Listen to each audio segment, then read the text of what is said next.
Hey guys, Nikki here from Match the Bar.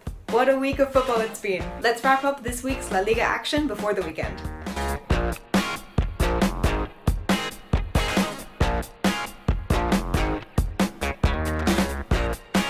Real Madrid produced their fifth league loss of the season, with a subpar performance that saw them losing 1-0 to Espanyol at the RCD Stadium. Espanyol's Gerard Moreno scored a legitimate goal in the 29th minute, but the linesman incorrectly ruled that he was offside. However, the football fates evened out, and in the 93rd minute Moreno scored the only goal of the match, after the ball deflected off Real Madrid's Rafael Varane to find the back of the net. Zinedine Zidane's decision to rest Cristiano Ronaldo came under fire, considering their league performance this season, but the Frenchman has taken a calculated risk ahead of next week's tie against Paris Saint-Germain. Real Madrid are now 10 points behind Atleti and 15 points behind leaders Barcelona. Girona sealed yet another 3 points, this time at home against Celta with a 1-0 win, yet again cementing the Montiliga's reputation as a fortress for any opposing team to come. Porto scored an early goal in the 15th minute, getting onto the end of a corner and firing the ball past Rubin. After the match, Girona coach Pablo Machin said, "Anyone who tells you that a newcomer wins like us, it's difficult for them to believe. Sometimes I don't believe myself." Malaga remains in dead last in the table after Wednesday night's defeat at home against Sevilla. The club has only taken 13 points from this season and looks to be heading to the Segunda División. In the 14th minute, Roberto could do nothing to stop Joaquin Correa, who tucked the ball neatly into the bottom right corner from a tight angle after latching onto a chipped pass from Nolito. Isaac Success seemed to get a push in the back in the penalty area, and the crowd at La Rosaleda was shouting for a penalty. But Malaga is not currently enjoying any luck from the football gods, and the match finished with another 1-0 loss. Getafe was at home to face Deportivo, who, like Malaga, seem all out of luck this season. Their third manager of the campaign, Clarence Seedorf, is still searching for his first win. He didn't get it on Wednesday when the club lost 3-0 to Getafe and looked more like sinking than swimming in the torrential rain. The first goal came in the 40th minute when Amath managed to tip the ball past an approaching Rubin, and as it rolled slowly towards the goal, Angel Rodriguez smashed it home before the clearance could arrive. The second goal came 4 minutes later, courtesy of an own goal by Depor's Boveda. In the second half, things didn't improve for Depor, or Boveda, who had a game to forget.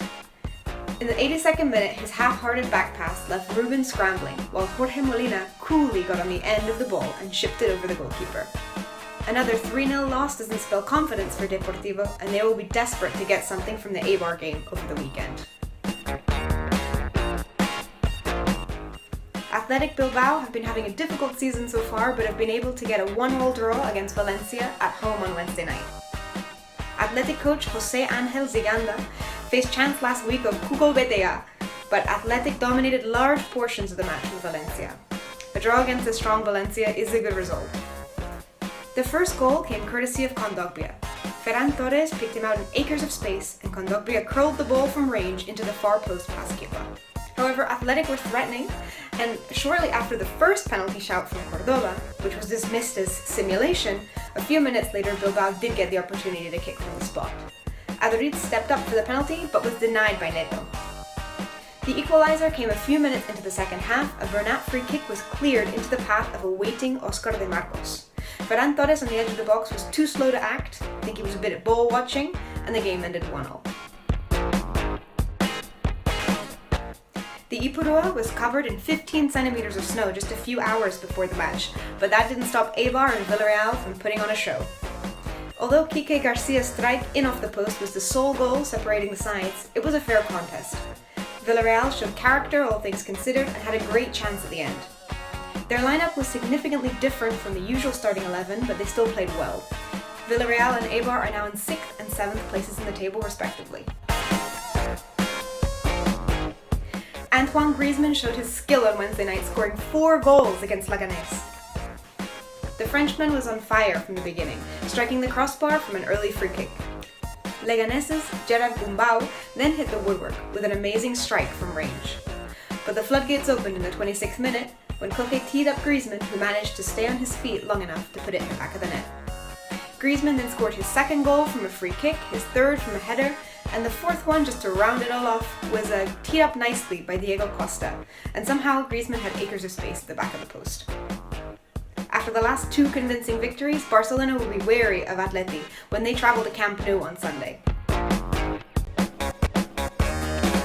It was goalkeepers to the rescue on Thursday night, as Real Betis and Real Sociedad had a goalless draw. Moya debuted for Real Sociedad with several good saves, while Adan was in form for Betis. The best chance of the game for Betis came in the 36th minute. A long ball upfield by Antonio Adan was headed on by Sergio León. Christian Tello ran onto the ball and shot, but Miguel Moya's right hand was strong enough to turn away the shot. Adan had a scary moment at the end under pressure and almost knocked the ball in off his own leg. His wink after the action, like he had it all under control, left nobody convinced. This draw means nobody leaves happy, but Real Sociedad in particular, who have not had an away win since October against Alaves. Barcelona extends their 33-league game unbeaten run, but drop points against Las Palmas in an unexpected draw. Lionel Messi's free kick gave Barca the lead, but referee Mateo Lajos awarded a penalty to Las Palmas, either for a possible Sergi Roberto foul or possible handball from Leo Castigne. Nobody knows for sure. At any rate, Caleri put the penalty in the back of Ter Stegen's goal, and the match ended 1-0.